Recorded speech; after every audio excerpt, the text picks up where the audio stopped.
हाय दोस्तों, मेरा नाम मोहित है और आप देख रहे हैं मेरा चैनल मोहित डिकोड्स। तो अब हम बात करते हैं यूज हुक की। यूज हुक बोलें या बोलें यूज एपीआई, दोनों एक ही चीज है।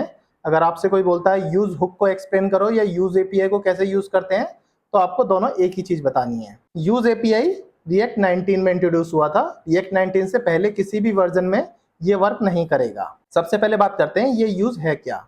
जैसे कि नाम से ही पता चल रहा है और मैंने आपको पहले बता भी रखा है, किसी भी वर्ड से पहले अगर यूज लिखते हैं तो वो एक हुक हो जाता है। इसीलिए ये एक स्पेसिफिक हुक है जो सिर्फ एपीआई को मैनेज करने के लिए बना है। बेसिकली यूज का काम ये है एसिंक्रोनस डेटा को रिप्रेजेंट करना सिंक्रोनस तरीके से रिएक्ट कंपोनेंट के अंदर। और कोडिंग पे जाने से पहले मैं आपको कुछ इसके इंपॉर्टेंट नोट्स बता देता हूँ, उसके बाद ही आप कोडिंग को समझ पाओगे। सबसे पहली बात, रिएक्ट 19 वर्जन से नीचे के वर्जन पे काम नहीं करेगा। दूसरी बात, सिर्फ सर्वर कंपोनेंट में ही वर्क करेगा। सर्वर कंपोनेंट में ही वर्क करेगा, इसका मतलब ये रिएक्ट के क्लाइंट कंपोनेंट में वर्क नहीं करेगा। इसके लिए हमें Next.js यूज करना पड़ेगा, server side rendering component use करना पड़ेगा। बेसिकली ये रिएक्ट में वर्क नहीं करेगा। तो आप बोलोगे तो फिर ये हमें रिएक्ट में पढ़ा क्यों रहे हो आप? देखो, पढ़ा मैं इसलिए रहा हूँ क्योंकि रिएक्ट 19 का फीचर है और ये रिएक्ट में वर्क नहीं कर रहा है, तो इसका मतलब ये नहीं है ये रिएक्ट में यूज नहीं हो रहा है। आने वाले वर्जन्स में ये क्लाइंट साइड भी यूज होगा, इसलिए आपको ये जानने की बहुत जरूरत है। दूसरी बात, ये आपको समझना बहुत जरूरी है क्योंकि इंटरव्यू में मोस्टली केसेस में ये पूछ लेते हैं। चलो ठीक है, कोड करते करते मैं समझाता हूँ, बहुत सिंपल है, आपको इजीली समझ आ जाएगा। ये एक डमी एपीआई है जिसको मैं यूज करने वाला हूँ डेटा दिखाने के लिए। यहाँ मैंने अपना Next.js का कंपोनेंट ऑलरेडी इंस्टॉल कर रखा है। जब मैं Next.js आपको पढ़ाऊंगा तो मैं बता दूंगा कैसे इंस्टॉल करते हैं। मीनवाइल आप नेट पे देख लेना, बहुत सिंपल तरीका है Next.js को इंस्टॉल करने का। और Next.js सिंपल है, जैसे React.js है उसी हिसाब से Next.js की भी लैंग्वेज है। तो यहाँ पे Next.js में होम पेज नहीं होता तो पेज होता है। पेज.js में मैंने सिंपल एक पेज बना रखा है, एक्सपोर्ट डिफॉल्ट फंक्शन करके h1 टैग दे रखा है। और एक फैच यूजर या एपीआई डेटा के लिए मैंने fetch user dot JS JavaScript का एक फाइल दे रखी है। तो सिंपल क्या करते हैं, अपने फैच यूजर पे जाते हैं। अभी एपीआई का एक कॉमन फंक्शन बना लेते हैं इस एपीआई के यूआरएल को यूज करके। तो इसको पहले कॉपी कर लेता हूं मैं यूआरएल को, और यहाँ पे लिखता हूं मैं default export default async user fetch. ये आपको लिखना है। एक्सपोर्ट डिफॉल्ट प्रॉपर्टी होती है जब भी हम इंपोर्ट कर सकते हैं। अगर एक्सपोर्ट डिफॉल्ट नहीं दोगे तो हम इसको इंपोर्ट नहीं कर सकते कहीं भी। एसिंक मैंने इसलिए लिखा है क्योंकि ये एपीआई को हैंडल करने के लिए लिख रहा हूँ मैं इस फंक्शन के अंदर।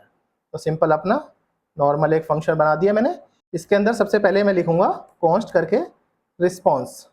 रेस्पॉन्स में एक वेरिएबल में लिख लूंगा, तो यहाँ लिखूंगा मैं अवेट। एसिंक अवेट का यूज मैंने ऑलरेडी आपको सिखा रखा है, तो यहाँ लिखेंगे फैच। फैच के अंदर जो भी मैंने वहाँ पे यूआरएल कॉपी किया था वो सिंपल यहाँ पे पेस्ट कर दो। पेस्ट करने के बाद यहाँ पे इसको बंद करके इस पे सीधा आ जाओ। If response is not okay तो एक एरर थ्रो कर देगा, रिटर्न कर दो response.json। तो ये मेरा एक कॉमन फंक्शन बन गया। आपको आई होप आपको इजीली समझ आ गया होगा, बहुत सिंपल है। फैच यूजर करके मैंने एक कॉमन कंपोनेंट बना दिया लिब करके फोल्डर के अंदर। अब मैं आता हूँ पेज पे, अपना यूआई बनाता हूँ यहाँ पे। तो सबसे पहले क्या करो, एक कॉन्स्ट लिखो, कॉन्स्ट में एक यूजर लिखो, यूजर इज इक्वल टू। अब यहाँ पे यूज करना है आपको ये। अब यूज करने के लिए ऐसे तो सिंपल नहीं यूज कर पाओगे, यूज जो है आपको पहले इंपोर्ट करना पड़ेगा क्योंकि ये हुक है, ठीक है।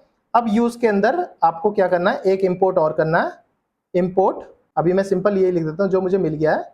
यहाँ पे मुझे फैच यूजर कॉपी करो और यहाँ से गेट यूजर को रिप्लेस करके फैच यूजर में कर दो और लिब के अंदर हमारा फैच यूजर मिल जाएगा। तो इस हिसाब से आप फैच यूजर को ऐसे इंपोर्ट कर सकते हो Next.js में।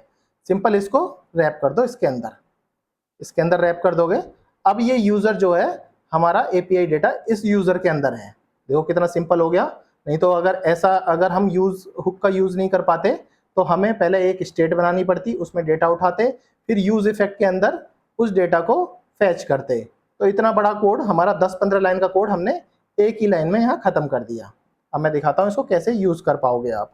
सिंपल एक पी टैग बनाओ, पी टैग के अंदर नेम ऐसे उठा लो, यूजर डॉट नेम से नेम उठा लो, यूजर डॉट ईमेल से ईमेल उठा लो, यूजर डॉट फोन से फोन उठा लो। पहले मैं देख लेता हूँ इसके अंदर क्या क्या चीज़ है। नेम है, ईमेल है और फोन नंबर भी है, तीनों चीज़ हमारे अवेलेबल है। तो ठीक है, चला के देखते हैं।